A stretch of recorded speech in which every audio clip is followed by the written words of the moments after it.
اس سے میری اپنی تو صورت یہی ہے کہ میں پہلے بھی مجھ پر ناراض ہوتے تھے بعض لوگ، یار یہ جواب ہی نہیں دیتا ہے، یہ بھی اچھا تھا میں جواب ہی نہیں دیتا تھا، مجھے پتا تھا نا کہ میں جواب دوں گا، جواب تو عام طور پہ ہر اعتراض کا ہوتا ہے، جواب دوں گا تو یہ جواب کا جواب دیں گے، تو پھر میرے پاس اتنا ٹائم نہیں ہوتا تھا دعوت اسلامی کے. پھر تو ماشاءاللہ بہت سارے کام کرنے والے مل گئے، لیکن ایک دور تھا کہ کام کرنے والے اتنے ہوتے نہیں تھے. روز میں نے 2-3 بار ڈیلی بیان کیے میں نے، الحمدللہ میں نے فجر میں بیان کیے، ہر نمازوں میں 5 نمازوں کے بعد میں نے بیانات کیے. ایک دور ہوتا تھا. اب اس میں میں اعتراضات کے جوابات دینے بیٹھوں اور لکھنے بیٹھوں تو ہو رہا تو میں اس لیے وہ بچتا تھا جواب دینے سے، کہ اندازہ ہوتا تھا کہ یہ مانے گا تو نہیں، خالی مجھے چھیڑتا ہے، تو میں چھیڑتا نہیں تھا. آپ بھی صبر کریں، برداشت کریں. ہاں جہاں واجب العین ہو جائے جواب دینا، ماں بھلے جواب دے، بلکہ دینا بھی ہوگا، مگر حکمت عملی سے، علماء کی رہنمائی سے. یہ نہیں کہ آپ کے پاس علم نہیں ہے تو پھر یہ کہ آپ جواب دیں گے تو کچھ کا کچھ ہو جائے گا. صلو علی الحبیب صلی اللہ علی محمد.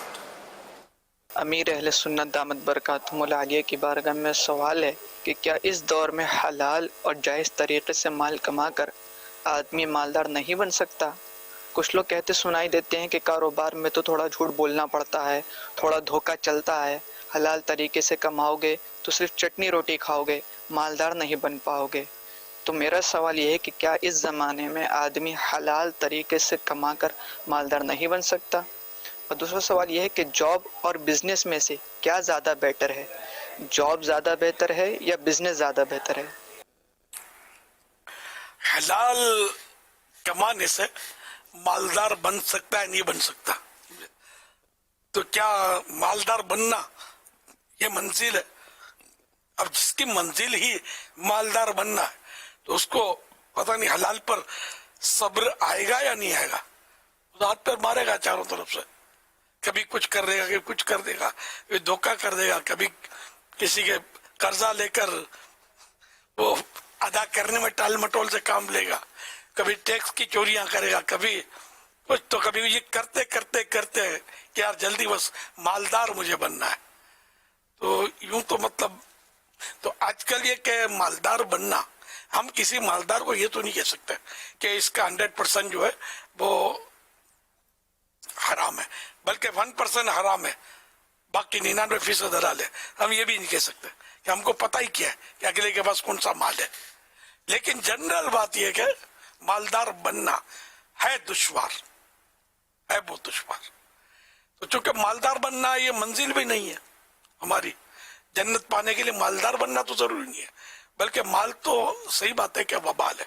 مال مل گیا تو اس کے جو حقوق ہے اس کا ادا کرنا یہ بھی ایک کام ہے، اور اس میں بھی بندہ جو ہے وہ تھوڑا کوتاہی کر جاتا ہے.